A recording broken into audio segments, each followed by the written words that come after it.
Avant d'écouter l'épisode de Flavgraph, je tiens à vous signaler que cet épisode a été enregistré en septembre 2022.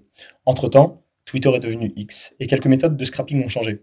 Rendez-vous sur son Discord si vous voulez en savoir plus. Bonne écoute!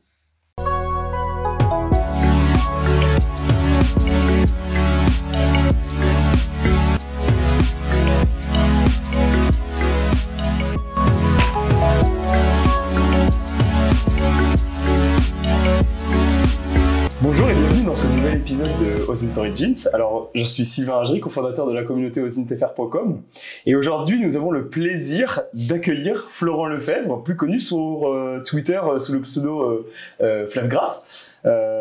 Salut Florent, tu vas bien? Ça va très bien, merci Sylvain.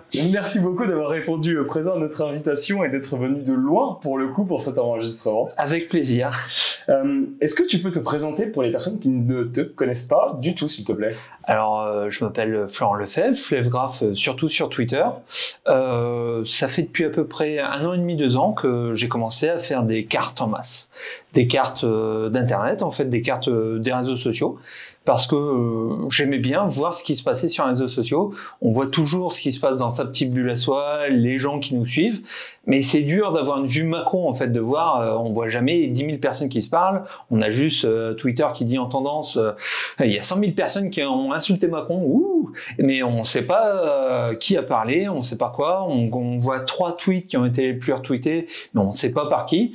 Donc, je me suis intéressé à cette vue macro et j'ai commencé à faire du contenu comme ça en masse que j'ai déployé tout le long de l'année, 2, 3, 4 par semaine, cartographie.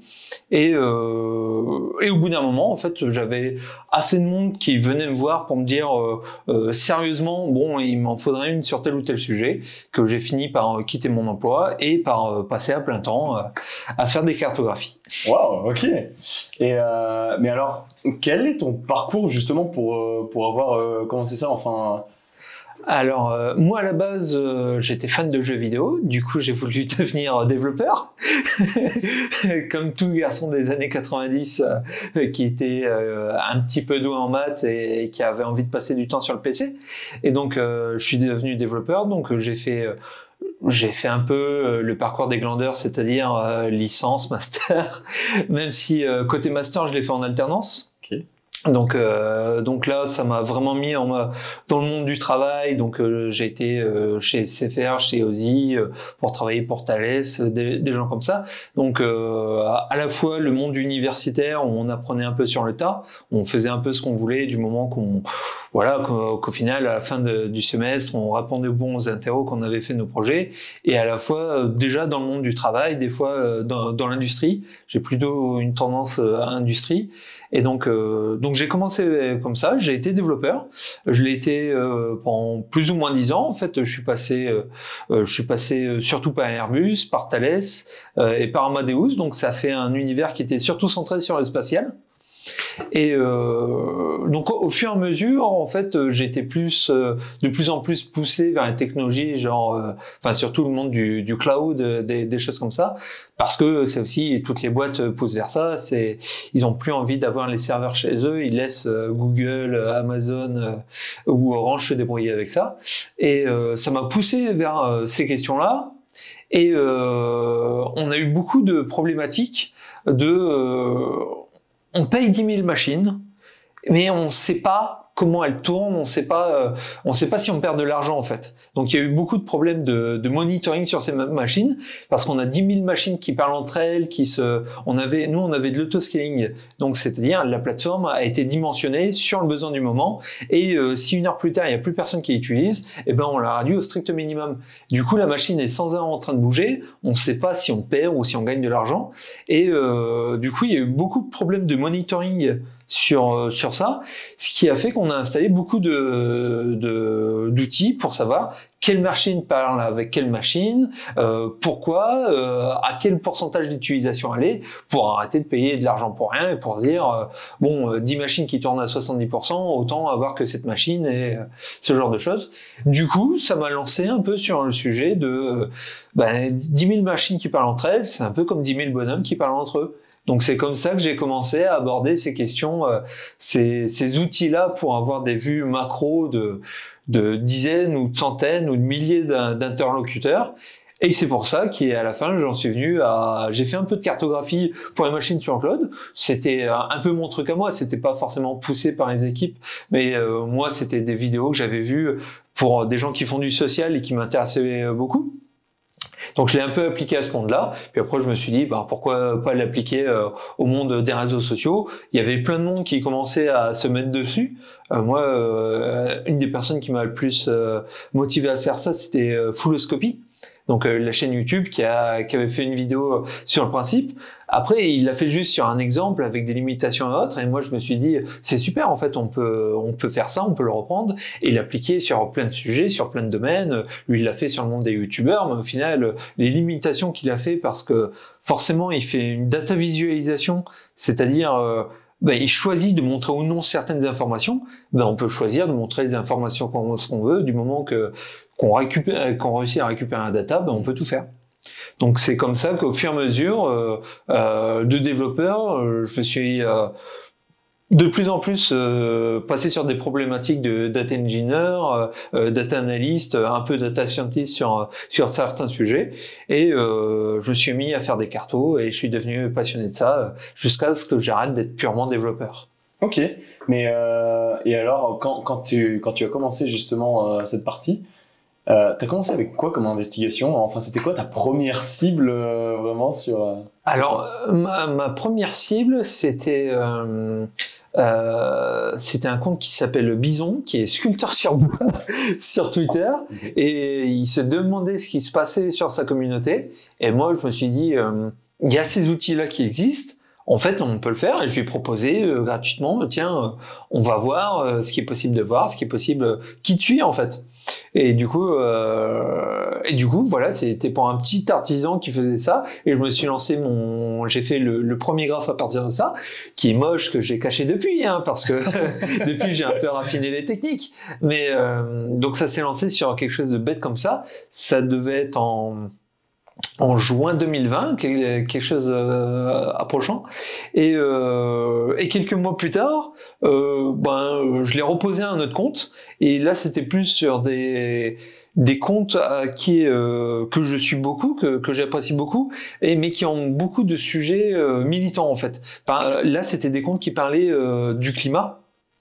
Et le climat, voilà, il y a 10 000 personnes qui ont 10 000 avis différents, avec des sphères très militantes, très politisées, pour ou contre telle technologie. C'est une technologie, il n'y a pas à être pour ou contre, mais il y a des vrais groupes qui ont dit technologie c'est le diable, telle technologie elle est bénie, elle va tout résoudre.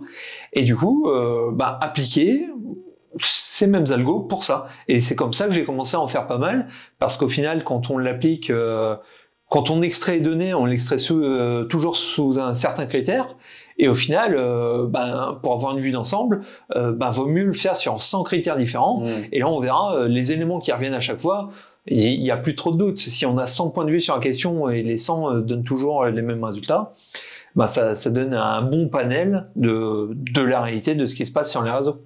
Alors, est-ce que c'est ça, parce que tu te présentes notamment sur Twitter ou sur ton site web comme consultant social data science. Est-ce que c'est ça? Est-ce que tu as une définition du social data science? Et quelle est la différence avec les autres pratiques? On peut voir beaucoup cartographie des réseaux, ce genre de choses. Est-ce que c'est la même chose ou pas du tout? La cartographie des réseaux, c'est un outil. Okay. C'est juste un outil, c'est juste un marteau. Social data science, c'est juste de la data science appliquée sur des univers sociaux, c'est-à-dire des bonhommes qui parlent entre eux. Moi, je le fais surtout sur les réseaux sociaux, mais il y a des gens qui l'ont appliqué sur quelque chose que j'avais adoré. C'était des gens qui l'ont pris sur l'univers de Game of Thrones et ont fait la même chose, mais avec tous les gens qui ont parlé entre eux, tous les personnages qui ont parlé entre eux, les arbres généalogiques, et ça revient strictement au même. En fait, on a accès à une donnée qui est des bonhommes qui se parlent entre eux ou des bonhommes qui ont telle ou telle relation, et après on applique certaines techniques pour essayer de quantifier ça, essayer de le mesurer d'une manière ou d'une autre, essayer de le faire ressortir pour que une donnée complexe avec plusieurs dizaines, centaines, millions de bonhommes, au final, pour voir un peu les points importants, voir les groupes, afficher une information ou une autre. Et du coup, Social Data Science, c'est juste de la data science avec toutes les techniques. Moi, j'applique plutôt des techniques qui ont rapport avec l'univers des graphes. Donc des choses qui n'ont rien à voir avec le monde du social, mais c'est des outils qui marchent très bien parce que des graphes, au final, c'est des points qui sont reliés entre eux.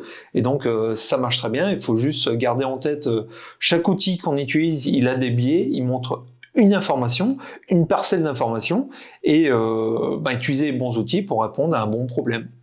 Mais alors justement, avec tout ça, admettons, reprenons l'exemple de Game of Thrones, tu vois en fait qu'il y a des personnes, tu rajoutes, je présume, dans un fichier CSV ou un gros fichier Excel, par exemple, voilà, un tel a parlé à telle personne, tel jour, telle heure, quoi, un peu comme si c'était un tweet en fait. Ouais. Et en fait, après, quand tu mets ça dans tes outils, qu'est-ce que ça te donne? Est-ce que ça te donne des signaux faibles? Est-ce que ça te donne... qu'est-ce que ça te permet de faire? Enfin, ça va faire des nuages de points, mais qu'est-ce que tu peux interpréter en fait avec ça? Pour Game of Thrones, je sais pas à quel point on peut interpréter grand-chose, mais par exemple, pour des personnes, donc moi je fais 2 styles de cartographie, les cartographies de followers, donc les gens qui ont choisi de suivre un compte, et les cartographies d'interaction, les gens qui se sont parlé entre eux. Si on parle du milieu militant, d'un côté on va avoir les groupes militants et de l'autre côté on va avoir des groupes militants qui se tapent entre eux et qui s'insultent. Je schématise, mais en gros on peut apercevoir ça. Et donc ça va nous donner, quand on est suivi par 100 000 personnes sur une cartographie de followers, on les connaît pas les 100 000 personnes. On en connaît 10, on en connaît 1000 si on a de la chance et énormément de mémoire, mais on les connaît pas tous. Et en fait, ça va nous donner des outils pour appréhender la foule. En fait, c'est le but, c'est de savoir, je suis suivi par 100 000 personnes, mais par exemple, est-ce que je suis suivi par 100 000 personnes parce que je suis pour mes idées politiques? Est-ce que je suis suivi plutôt parce que j'ai participé au Z-Event? Est-ce que voilà, qu'est-ce qui les a poussés? Qui sont les comptes en fait qui sont le plus importants de chez moi? Et quand on voit des groupes de comptes qui sont suivis par la même personne, on peut se dire, les points communs entre ces comptes, soit parce qu'ils interagissent ensemble, soit ils traitent le même sujet, au final, c'est ce qui a drivé les gens, donc les gens qui me follow moi, s'ils suivent aussi ces mêmes comptes, c'est un peu parce qu'on traite des mêmes thèmes. C'est un peu ça qui les a poussés à suivre, c'est ça qu'aime cette partie de la communauté. Et peut-être que, voilà, si je suis un compte qui parle de politique sur Twitch, il y aura peut-être un groupe qui me suit parce que je suis sur Twitch, un groupe qui me suit parce que c'est les fans de Squeezie et que Squeezie a parlé de moi, et un groupe qui parle parce que le trait que je t'aime, voilà, je parle de politique, j'ai des opinions, et au final, c'est les partisans de ce parti-là qui ont envie de me voir. Et ça permet un peu de catégoriser tout ça, savoir un peu pourquoi, qui fait quoi, et après, il y a la partie interaction où est passée l'information, en fait. Faut se dire, il y a quelqu'un qui a lancé une fake news, par où elle est passée. C'est intéressant de voir que c'est un faux compte à 200 followers qui a lancé la fake news, mais c'est encore plus intéressant de voir qui sont les comptes qui l'ont retweeté, qui sont les comptes qui l'ont soutenu. Par exemple, il y a pas longtemps, j'ai fait, il y a un certain temps, il y a 6 mois, j'ai fait le compte de Sardine Ruisseau sur Twitter. Donc compte parodique de Sandrine Ruisseau. Et il y a eu beaucoup le truc de est-ce que oui ou non, c'est un compte d'extrême droite. Moi, ça, je peux pas le dire. Par contre, je peux dire que les gens qui la suivent aussi énormément de comptes. Je sais pas si c'est des comptes d'extrême droite. En tout cas, c'est des comptes avec des cadres de Reconquête, avec des cadres du FN, avec des cadres des gens qui sont assez contre Sandrine Ruisseau. Donc les comptes qui la suivent, il y a très peu de comptes qui traitent d'humour en général. C'est plutôt des comptes politiques qui sont contre son parti à elle et contre ce qu'elle disent. Donc voilà, ça permet de quantifier tout ça, de savoir qui parle, de savoir quoi, et de pas avoir juste un point de vue, une stat, mais d'avoir la masse devant les yeux. Mais alors c'est super intéressant sur ça justement, c'est parce que toi tu as dit que tu te bases en fait, par exemple, une des études que tu fais beaucoup, et notamment tu l'as fait sur OsinTFR, et merci beaucoup encore. En fait, tu regardes les personnes qui suivent le compte. Mais comment tu peux catégoriser le profil en fait justement? Tu catégorises, ça veut dire que dès que par exemple tu prends OsinTFR, tu regardes le profil X suit OsinTFR, mais comment tu peux dire que le profil X en fait c'est plus un profil dans la cybersécurité ou dans le journaliste? Est-ce que tu analyses les descriptions ou est-ce que tu regardes aussi eux qu'est-ce qu'ils suivent ou ce genre de choses pour pouvoir catégoriser si c'est des personnes qui viennent du monde du journalisme ou de la cybersécurité, etc. Là, les bios aident beaucoup parce que on va dire tous les comptes, plus un compte est sérieux, la plupart du temps, par sérieux, j'entends la personne s'investit un peu dedans, la personne pense un peu à son image, un peu une ligne éditoriale. Souvent, mieux la bio est renseignée. Donc c'est ces gens-là, c'est pas des comptes à 10 followers qui n'ont rien rempli qui vont nous aider, mais ces gens-là, ils renseignent pas mal leur compte. Et au final, par exemple, je fais tout un tas de stats pour voir s'il y a des signaux forts qui ressortent. Et quelque chose que je fais le plus, c'est avoir des pourcentages, enfin les mots les plus utilisés dans la bio. Donc tout simplement, voilà, si 20% des comptes de cette communauté-là utilisent le mot cybersécurité et que le deuxième mot c'est le mot développeur, mais qui est utilisé par 0,05% des comptes, ben, je me dis voilà, le côté cybersécurité ils le mettent quand même vachement en avant. Et en plus, si je vois que les comptes qui sont stars parmi cette communauté-là, que ces morceaux de communauté-là suivent plus, c'est en plus des comptes de cybersécurité, ben c'est le thème, en tout cas, qui ressort. La cartographie, c'est un mauvais outil pour faire de l'absolu. Je peux pas dire que tel compte avec 3 followers qui est là parce qu'il est relié à 2 liens. Je le connais pas, cette personne-là. Par contre, je sais que la masse, les 10 000 followers à cet endroit-là, statistiquement, c'est ces thèmes-là qui ressortent. Ok. Et justement, mais alors, pour faire ce genre de choses, donc il faut que tu fasses ce qu'on appelle du scrapping.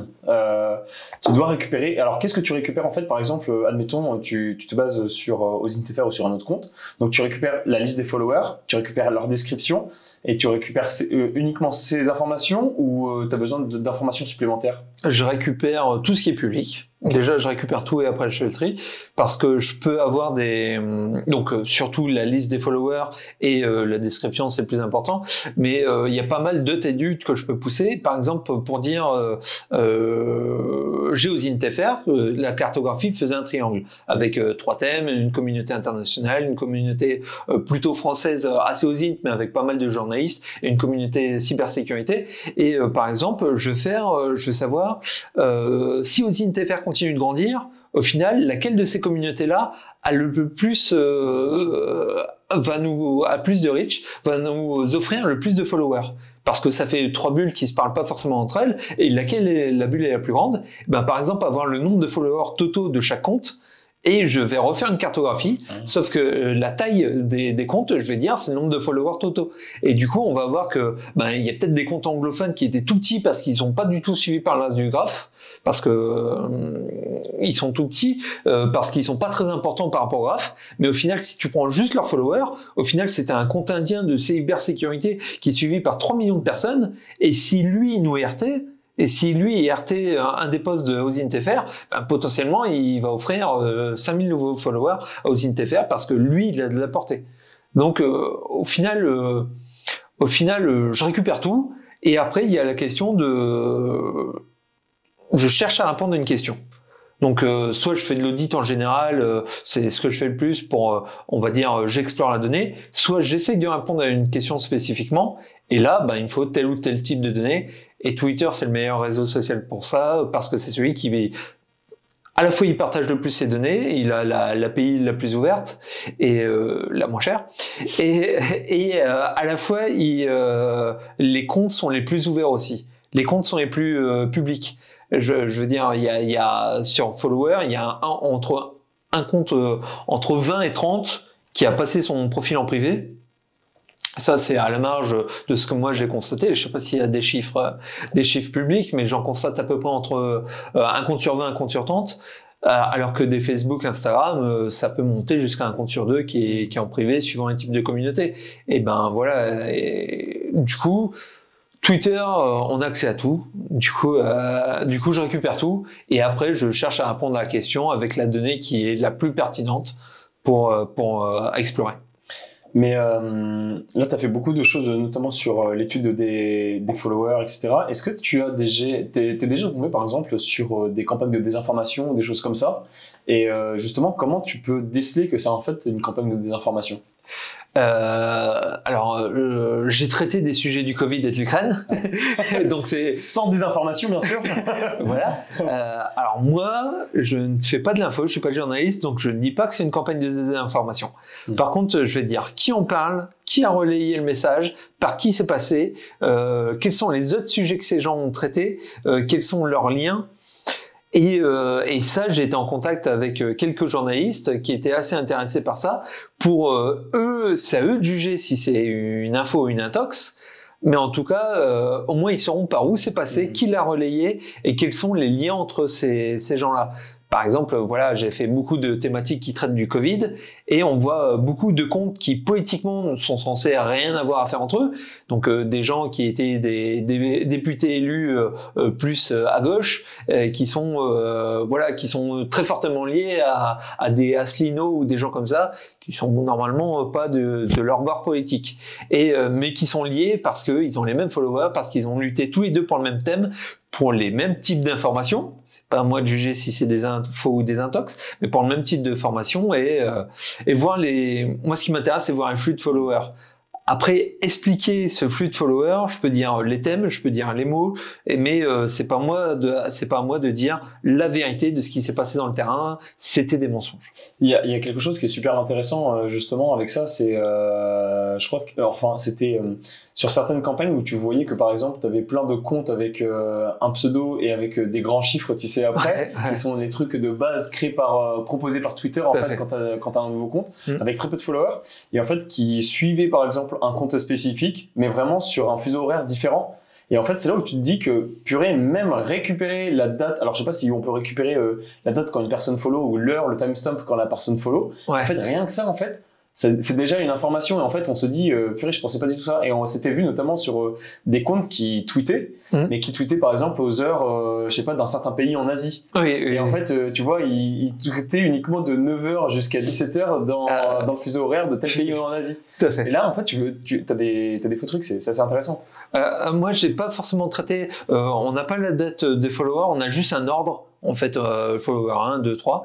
On a juste un ordre. Mais ça, par exemple, je l'ai fait pour... j'ai pris un gros compte qui était réputé comme étant la personne ayant acheté le plus de faux followers en France, surtout sur Instagram. Et moi, j'ai utilisé à peu près le même genre de technique pour déterminer le pourcentage de bots. Donc j'ai fait un peu fouiller et par exemple c'était rigolo de voir les vagues de création de comptes que voilà tous les comptes sont créés en même temps et que l'année d'après un compte il y a 50 000 nouveaux followers, l'année d'après il y en a 200. Ce qui peut paraître un peu louche. Et pour ça, je les compare avec des comptes de même taille, mais qui eux sont un peu plus connus et sont moins soupçonnés d'avoir acheté des faux followers. Donc il y a tout un tas de données à explorer pour répondre à une question en fait. C'est ça le truc intéressant d'avoir beaucoup de données à disposition. C'est après d'essayer d'avoir une question et d'essayer de sélectionner la bonne donnée pour y répondre ou le bon ensemble de données parce que faux follower, il y a tout un tas de déterminés. Tel compte, tu seras jamais à 100% sûr que c'est un faux follower. Ça, tu peux pas le prouver. Tu peux pas aller en procès sur ça. Mais en tout cas, tu peux déterminer ce compte a toutes les caractéristiques d'un faux follower. Donc, c'est louche. Mais alors justement, tu récupères de la donnée, mais comment tu fais pour la récupérer cette donnée et comment tu fais pour la traiter en fait? Tu utilises des logiciels, je présume? Oui. J'utilise que de l'open source. D'où ma présence ici. J'utilise que de l'open source. Moi, j'ai démarré avec un petit outil qui est fait par Laurent et qui s'appelle Twitter Graph. Donc qui permet juste de récupérer les tweets, qui en sous-main appelle soit Twitter Python, soit Tweepy, et qui lui il se contente de récupérer les tweets, après de récupérer les listes des followers, ça c'est plus compliqué, et après qui sort des CSV. Ces CSV, donc ces tableaux-là avec les informations sur chaque compte et après les liens qu'ils ont entre eux, suivant le type de lien qu'on a décidé, soit interaction, soit follower. Et après, je rentre ça sur un logiciel qui s'appelle Giphy, donc lui, c'est le logiciel qui fait des cartes, en fait, qui fait des graphes, c'est-à-dire on importe des points, on importe des comptes qui va afficher des points, on importe donc les liens qu'ils ont entre eux, qui va afficher des edges, donc des traits entre eux, et après qui va nous offrir tout un tas de solutions pour les spatialiser, pour faire du clustering, donc spatialiser, déterminer leur position, clustering, déterminer des sous-groupes qui ont l'air plus liés entre eux qu'avec le reste, déterminer leur importance, donc la taille du point, ça peut être sur un critère genre leur nombre de followers total ou sur leur importance dans le réseau, par exemple avec un PageRank où il y a tout un tas de manières de choisir, dire moi je veux que la taille de point ça correspond à telle donnée, que ça soit une donnée calculée par Giphy ou une donnée calculée ailleurs ou une donnée renvoyée par Twitter. Et après, surtout, une partie qui est vraiment importante, c'est faire le rendu graphique. Ouais. Parce que 4 points, il y a beaucoup de logiciels qui savent le faire, mais quand on fait du 500 000 points qui ont 25 millions de liens entre eux, ça commence à être compliqué si on veut tout afficher et si on veut pouvoir zoomer. Donc j'utilise surtout Giphy, puis après tout un tas de logiciels pour faire là plutôt des Canva et autres, parce que tout mon contenu qui n'est pas une commande, je le publie sur les réseaux sociaux. C'est comme ça que j'ai commencé, c'est ça qui m'amuse, et voir les gens agir et avoir des gens de la communauté que j'analyse ou des professionnels de ce que je fais qui vont agir et qui vont donc là après ça va être des logiciels comme Canva et autres pour rendre ça plus joli. Et en plus c'est assez hallucinant parce que Giphy, c'est un logiciel qui est ultra complet en fait. Et par exemple sur les spatialisations, moi je me souviens quand j'avais essayé un peu, je suis pas un grand spécialiste de Giphy, mais en fait t'as tellement les méthodes, je sais même plus comment elles s'appellent, tu vois. Et en fait je trouve que c'est l'une des difficultés, c'est de savoir interpréter en fait tes algos de spatialisation. Quand tu fais le truc, Giphy, il te calcule, il te change toute l'orientation des points et tout ça, et tu fais waouh, c'est super beau, mais so what, quoi, tu vois. Et c'est ça, je pense, qui est le plus difficile, non? Ça, c'est une bonne partie. C'est un des créateurs de Giphy. J'ai son nom pas loin, mais c'est Mathieu Jacomi qui disait les gens avec Giphy ont toujours au minimum 2 étapes. La première étape, c'est waouh, j'ai un joli truc et je le publie. Mais en fait, il manque la partie. On a utilisé tout un tas d'algorithmes qui sont visibles sur cette data vise, un algorithme qui a déplacé le point, un algorithme qui a fait sa taille, un algorithme qui a fait sa couleur, sauf que ces algorithmes, ils sont censés correspondre à une réalité, ils sont censés correspondre, voilà, c'est ce point-là, il a cette taille-là parce qu'il a telle importance, parce qu'il est suivi par tel nombre de gens, et du coup, il faut connaître un petit peu, au minimum un petit peu, le fonctionnement de ces algorithmes-là, ou tout au moins leur but, pour dire, telle chose, tel phénomène correspond à telle ou telle réalité. Par exemple, ce qui est beaucoup utilisé, c'est Force Atlas 2 dans un des algorithme de quoi? De spatialisation? De spatialisation, qui en gros, lui, c'est donc on a des nœuds qui sont reliés entre eux par des edges, et lui, il fait... C'est quoi un edge l'edge, c'est un lien. C'est un lien entre 2 nœuds. Donc dans les réseaux sociaux, ça va être le fait que follower A suive follower B. Voilà, ça va juste être un edge. Il va faire en sorte de rapprocher tous les comptes qui suivent entre eux et d'éloigner tous les comptes qui suivent pas. Voilà, ça fait que par défaut, tout le monde se repousse, et quand il y a un lien, tout le monde s'attire. Donc ça, c'est quelque chose de tout bête, mais qui va nous faire dire, si 2 comptes sont éloignés, ça veut dire qu'il y avait peu de choses, qu'ils ont au final peu de liens entre eux, même un direct A suit B, suit C, suit D, et au final, ils ont peu de liens qui les lient entre eux, donc ils partagent peu de connaissances, ils partagent peu de réseaux de followers, et c'est comme ça qu'on l'interprète. Et après, on va toujours plus loin, il y a toujours des sous-phénomènes qui se créent parce qu'on a une donnée complexe.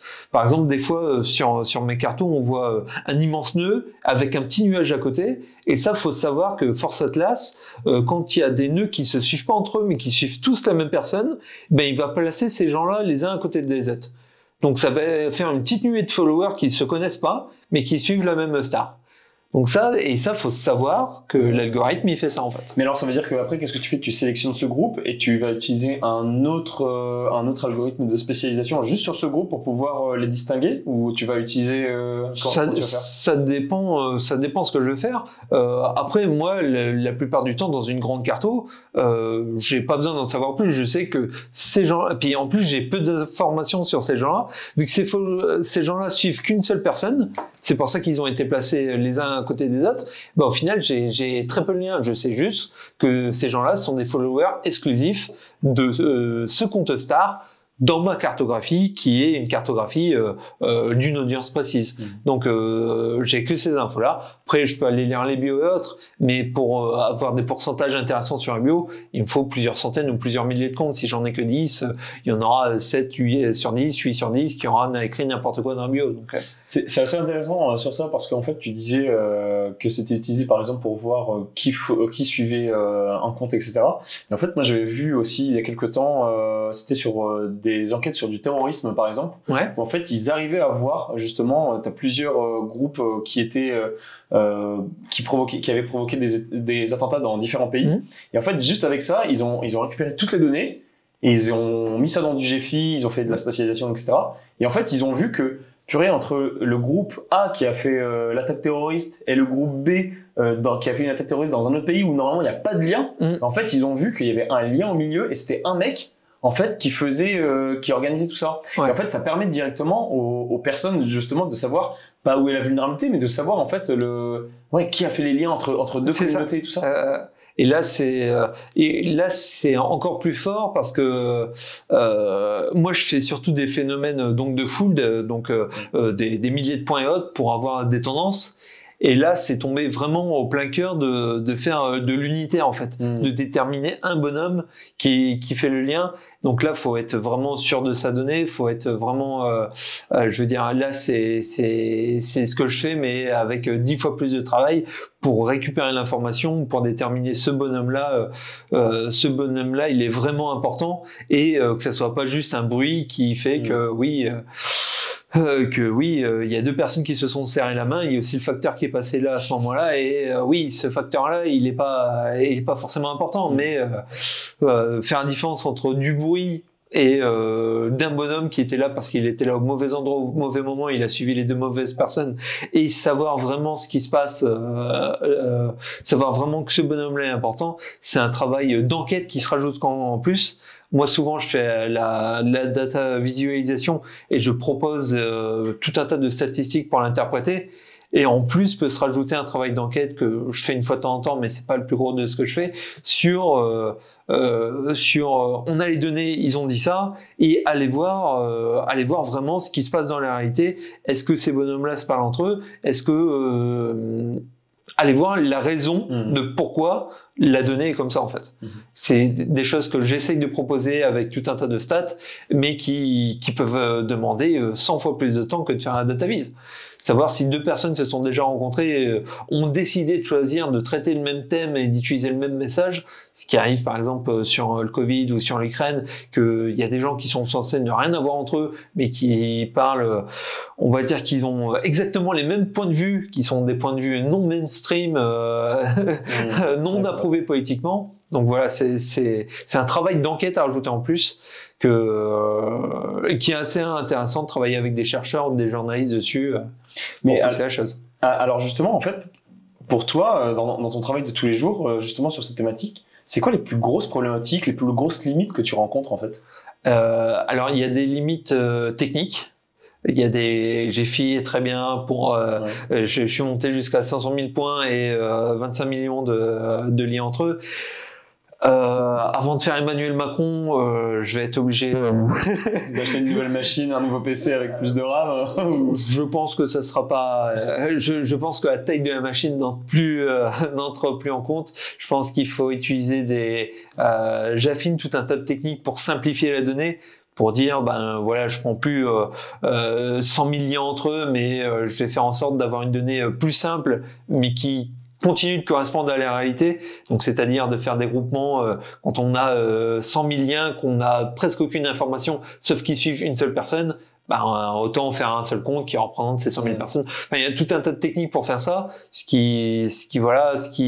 Chacune a des biais, chacune est limitée. Donc, faut essayer de pousser ça pour faire du vrai très très grand volume. Et moi, j'ai pas intention de m'acheter une ferme de serveurs. Je veux dire, je suis un indépendant. Je fais ça, même si j'avais ma machine qui faisait le double, je pourrais toujours pas faire Emmanuel Macron. Ou alors, je pourrais faire les 100 000 plus gros comptes qui traitaient Emmanuel Macron, ce qui aura tout un tas d'autres biais. Donc voilà, c'est tout ce qu'on fait a des biais. Il faut en être conscient et il faut l'intégrer dans notre analyse après coup de la data visualisation. Ça, c'est un premier problème.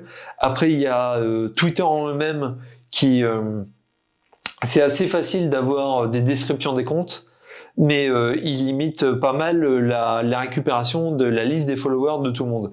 Parce qu'en gros, je pense qu'ils n'ont pas envie que n'importe qui puisse reconstituer la toile globale de Twitter avec qui suit qui, et puisse en gros simuler tout leur réseau. Ça, c'est assez limité de base et ça prend pas mal de temps. C'est pas mal de barrières à faire tomber pour faire avancer ça. Et je pense que avant qu'une entreprise fasse la même chose que moi, mais en tout automatique et avec des flux de données qui permettent de traiter des centaines de personnes en même temps, je pense qu'ils auront beaucoup travaillé avec Twitter pour faire tomber ces barrières de récupération de données. Et après, une autre barrière, ça va être les parties analyse, parce que on a plusieurs outils, mais on a des questions qui sont très très différentes. Faut choisir soigneusement son outil. Chaque outil a un biais. Faut choisir soigneusement son outil et régulièrement, faut développer un nouvel outil parce que répondre à telle ou telle question. Mais il y a eu le problème justement avec Twint ou des trucs comme ça en fait, où justement à des moments ça buguait, ce genre de choses, ou alors tu peux avoir des accès API qui tombent du jour au lendemain, des trucs comme ça. Ouais. Moi, les accès API qui tombent, je pense que j'ai, disons que à la fois mes API, mes clés d'API vont bien parce qu'à la fois j'ai fait ça pendant 2 ans en tant qu'amateur, donc j'ai beaucoup rodé mes armes sur ça. Je suis toujours en train de faire de l'artisanat. Je veux dire, j'ai des outils qui marchent bien, qui sont automatiques, mais je les traite question par question à mon échelle. Donc j'ai pas les problématiques d'une société de communication qui voudrait faire 18 clients sur des volumes pas possibles. Donc Twitter pour l'instant m'embête pas sur ces problématiques-là. J'ai pas utilisé Twint, donc sur ces problèmes-là j'étais perché. Donc je pense que c'est des choses, c'est des problèmes techniques et qui se résolvent au fil de l'eau. Et j'ai de la chance d'avoir, avant d'avoir un parcours scientifique ou un parcours de marketing ou de communicant, d'avoir un parcours technique qui a fait que les outils, c'est pas la chose qui m'intéresse le plus. Pour moi, ce qui m'intéresse le plus, c'est de répondre à une question. Mais en tout cas, j'ai bossé les outils avant de bosser le contexte autour. Et est-ce que tu as essayé justement de faire ça, la même chose, mais sur d'autres réseaux sociaux ? Alors oui, j'ai commencé à le faire pour Instagram. Il y a plein de gens qui le font pour YouTube, pour des choses comme ça, et plein de boîtes qui le font même pour TikTok. Du moment qu'on arrive à scraper, on peut le faire. Par contre, on va dire que chaque réseau a ses biais. Chaque réseau laisse ou non la main sur tel ou tel type de données. Chaque réseau laisse faire ou tolère plus ou moins ou peut aller jusqu'au procès. Je veux dire, LinkedIn, ça a été jusqu'à la Cour suprême des États-Unis, mais pour une société de scrapping qui faisait ça vraiment en masse. Mais voilà, chaque réseau social a ses tolérances. Et par exemple, sur YouTube, il y a aussi des problématiques de un réseau social, comment on s'en sert. Sur Twitter, un compte à 200 followers peut avoir 10 000 RT. Parce que Twitter est extrêmement viral et c'est une de ses forces et une de ses faiblesses suivant les points de vue, mais il est extrêmement viral et le point de vue d'une personne peut exploser, peut être vu et relayé par tout le monde, et une star peut se faire confronter sur un problème et avoir à répondre à un problème parce que sa parole a autant de valeur que celle d'un petit compte à côté. Mais sur YouTube, c'est pas du tout le cas. Sur YouTube, il y a un vidéaste qui pose une photo qui va faire 1 million de vues et il va y avoir 10 000 commentaires qui seront lus par 2 personnes au grand maximum. Donc là, est-ce que ça sera intéressant de faire des cartographies de followers ?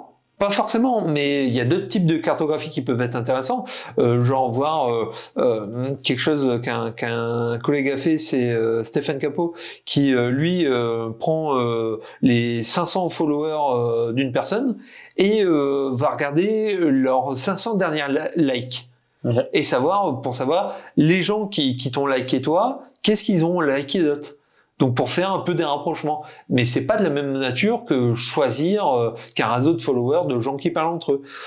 Où il y a Nicolas BCH qui lui a été voir les suggestions, c'est-à-dire partir sur un compte vierge, prendre une vidéo et voir ce que YouTube a considéré comme intelligent de suggérer. Ce qui, vu que c'est un compte vierge, il n'y a pas les préférences de la personne, mais YouTube sait que si tu as regardé cette vidéo-là, en moyenne, tu as plus de chances de rester sur la plateforme en allant voir telle autre vidéo. Donc ça permet aussi de faire des liens. Donc ça permet...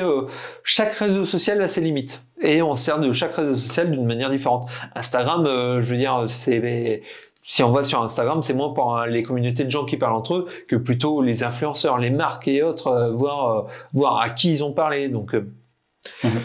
Donc j'ai commencé un peu Instagram, un peu YouTube, mais c'est pas forcément ce qui m'intéresse le plus, c'est pas forcément ce qu'on m'a commandé le plus. Donc pour l'instant mes outils sont. Tu sais, tu utilises quoi justement comme outil pour Instagram ou YouTube, tu sais? Pour l'instant c'est pas du tout assez avancé pour que j'aille à conseiller des outils.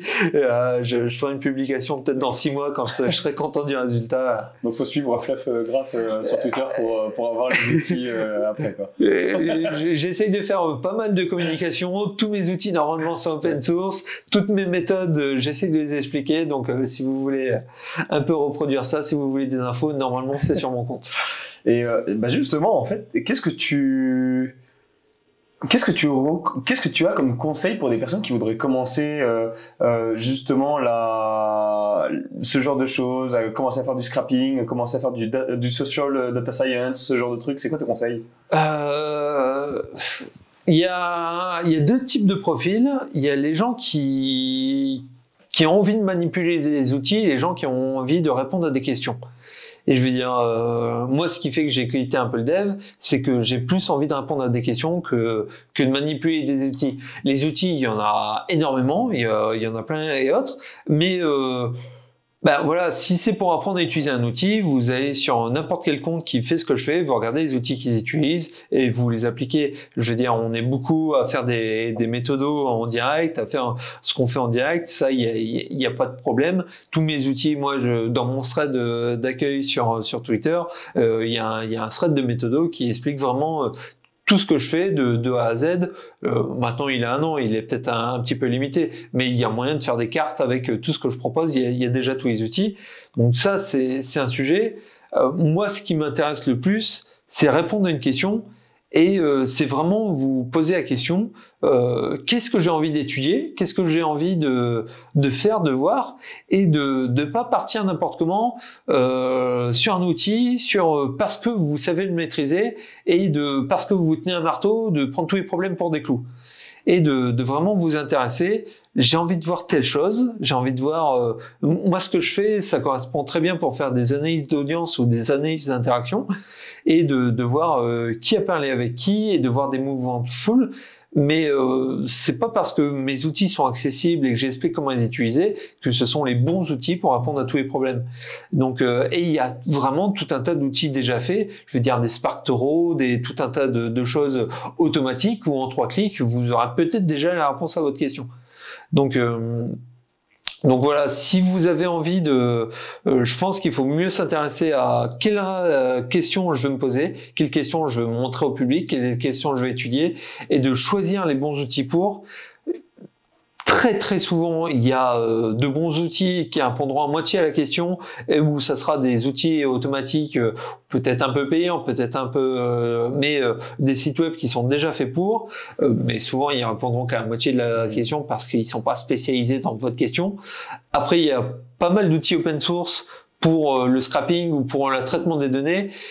Et pour moi, c'est vraiment rare que vous ayez à réinventer la roue. Je veux dire, pour moi, si vous êtes dev et que vous voulez faire ça, faites du Python, faites du R, et pour sortir tout un tas de stats sur les problèmes qui vous intéressent. Mais si vous avez à aller plus loin, demandez-vous s'il n'y a pas déjà des librairies qui le font. C'est quelque chose de tout un tas de gens qui se lancent, qui créent des scrappers, alors que la plupart des réseaux sociaux ont déjà tout un tas de scrappers officiels et non officiels pour faire tout le travail. Et au final, ce que je fais maintenant que j'ai mes outils et de toute façon qui sont open source, je pense qu'il y a plus beaucoup de développement à faire, qu'il y a plutôt des questions d'interprétation ou un peu de Python, de Panda ou de R pour approfondir les sujets. Mais c'est vrai, il y a beaucoup de personnes moi, qui m'ont recommandé de faire du R, enfin le langage R notamment, et qui trouvent ça super intéressant justement sur de la grosse quantité de données, quoi. Je suis team Python, donc je ne me prononcerai pas. Moi, j'ai utilisé. Je suis vraiment ingénieur développeur à la base. Bien avant, j'ai fait du coup des parties data engineer, data analyse et data science à la fin quand j'ai arrêté de faire du développement. Mais je viens d'un milieu de développeur à la base, donc moi j'adore Python sur le fait qu'on peut tout faire avec, et que quand Python on n'a pas les capacités, Python possède une librairie qui va appeler un autre langage et qui va le faire à la place. Je suis d'accord. Est-ce que tu as des livres, des articles ou des ressources que tu conseilles pour quelqu'un qui voudrait commencer Alors, des gens qui font comme moi, mais orientés d'autres choses, okay. Sur d'autres secteurs, j'en ai. Par exemple, Mathieu Jacomi, qui est un des développeurs de Giphy, et qui, lui, c'est un développeur, mais qui, lui, a un background beaucoup plus ce côté recherche. Donc, il ira beaucoup plus loin que moi sur le côté social, sur le côté les biais de chaque algo, ce genre de choses qui est vraiment intéressant. Et il anime tout un tas de choses. Si vous vous intéressez à Giphy, il anime tout un tas de choses sur le sujet. Il y a Nicolas BCH qui lui fait beaucoup de cartos sur tout un... Lui, il est beaucoup plus diversifié que moi. Il fait tout un tas de cartos sur plein de sujets différents. C'est lui qui a fait, si vous avez vu passer, qui a fait les cartographies de visionnage sur le réseau pour voir des lives sur Twitch, qui a fait tout un, et qui là très bientôt, je sais pas quand il sortira un podcast, mais très bientôt va faire celui du Z-Event, il paraît. Donc qui lui fait, mais lui il traite, c'est un passionné. Lui il est plus une partie dev. Moi je m'intéresse peut-être plus à une partie, pousser un peu la partie analyse. Lui une partie dev qui s'intéresse énormément au machine learning, à ce genre de choses. Et un bouquin que j'ai acheté il y a pas longtemps, que j'ai pas encore fini, et qui est plus sur la partie sociale et la partie pousser un peu le côté d'analyse des cartographies, qui est Controversy Mapping. Donc désolé, je vais écorcher les noms, mais je fais ce que je peux, de Tommaso Venturini et de Anders Christian Munk. On mettra les liens sur le site d'OsinTFR. Merci beaucoup.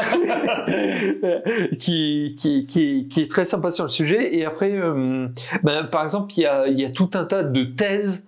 Donc, c'est plutôt des gens qui analysent côté sociologie. Tout un tas de thèses, en fait, qu'on voit que les outils qui sont utilisés maintenant, moi, ce que je fais est utiliser un peu dans le marketing, un peu dans le politique, mais c'est tout un tas d'outils qui, au final, ont été pensés, ont été imaginés par des gens plutôt côté sociologie, qui se sont mis au développement pour répondre à leurs questions. Moi, c'est un peu plus l'approche qui m'intéresse. Ouais, c'est intéressant, en fait, avec ta pratique, on voit que en fait, tu as des use cases gigantesques. En fait, ça peut être aussi bien pour lutter contre la désinformation, que par exemple pour du marketing, pour voir une campagne publicitaire, quel impact elle a, ce genre de choses. Qu'est-ce qui a bougé? Qu'est-ce qui a... Moi, il y a pour l'Eurovision, je m'étais amusé à faire la cartographie pour voir, on voyait tous les pays, la concentration de tous les pays qui en parlaient, et dans la partie française, on voyait que ceux qui étaient heureux pour l'Ukraine et ceux qui n'étaient pas heureux pour l'Ukraine, parce qu'en général, ils n'étaient pas heureux dans l'Ukraine, vu que c'était après le début de la guerre.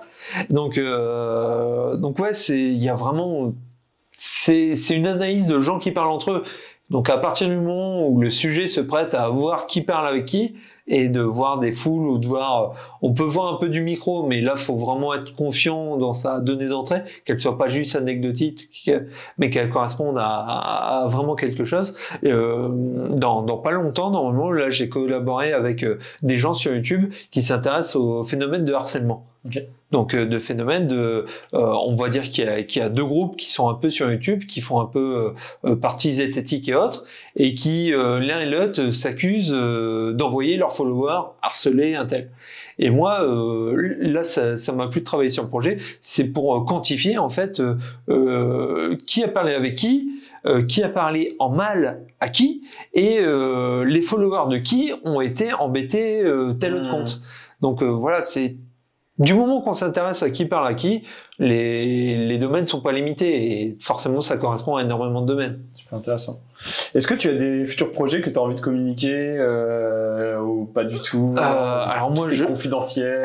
Alors j'ai pas mal de choses un peu confidentielles ou des boîtes qui commencent à s'intéresser, donc plutôt côté communication, marketing, qui voudraient soit faire ce que je fais, mais un peu de manière automatique, et donc de leur apporter de l'assistance, ou au contraire des gens qui voudraient que je les forme à faire ce que je fais, parce que voilà, ce que je fais, faire pas forcément les sujets les plus complexes ou aller au but de l'analyse, mais je peux apporter un début de formation en une journée, 2 journées. Je peux leur apprendre les bases pour faire ce que je fais.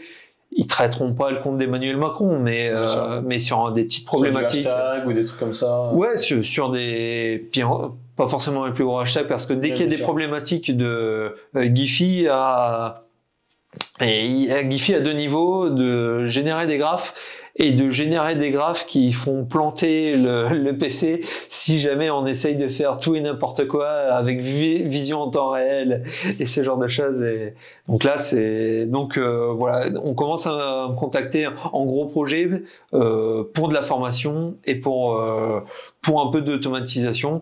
Et je continue de publier des cartographies 1 ou 2 par semaine quand je suis pas en déplacement sur Paris et autres, et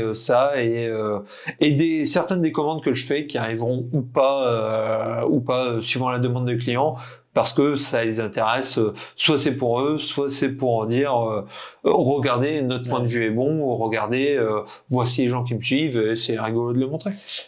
Où est-ce qu'on peut te suivre sur Twitter? T'as une page GitHub aussi peut-être, ou j'ai une page GitHub, mais voilà, c'est mon fork à moi, un peu cracra de l'outil que j'utilise qui s'appelle Twittergraph. Mais c'est un outil qui est pour récupérer la donnée. Si vous y connaissez déjà en développement, vous pouvez appeler directement Tweepy et autres. Vous pouvez commit aussi, vous pouvez participer au projet. Aussi bien sur Giphy que... surtout sur Giphy, je sais qu'ils sont très très preneurs sur Giphy, mais bon, faut s'y mettre. C'est un outil, c'est pas un outil de scrapping, c'est un outil qui est très très complexe et qui par exemple prend énormément de plugins. Il y a énormément de plugins différents qu'il faudrait que je m'y mette un peu, parce que c'est très rigolo ce qu'ils font, et donc ils sont très preneurs de nouveaux devs, et si vous avez envie de vous y mettre, allez-y de bon cœur. Et après la partie scrapping, je veux dire, des scrappers de Twitter, j'en connais déjà 4 ou 5, donc c'est comme vous voulez. Moi j'utilise Twittergraph, qui est fait par Laurent, où j'ai pas mal participé quand j'avais une nouvelle amélioration. Bon, moi je suis du genre à accumuler, à avoir 150 commits et à les pousser tous les 6 mois, mais ça, et surtout sur Twitter. Je publie tout sur Twitter. J'ai commencé à me mettre sur LinkedIn et autres, mais c'est pas... Flevgraph sur Twitter, c'est ça? Flevgraph sur Twitter. Flefgraph. Voilà, parce que FLEF, c'est mon nom, et je me suis mis à faire des graphes à la volée il y a 2 ans, donc j'ai tout changé pour mettre ça. Ok, Florent, merci beaucoup en tout cas. Merci à toi pour l'invitation. J'espère que les auditeurs auront écouté avec passion cet épisode, mais merci beaucoup, tu as partagé beaucoup de connaissances, et puis n'hésitez pas à contacter Florent si vous avez des questions, bien évidemment.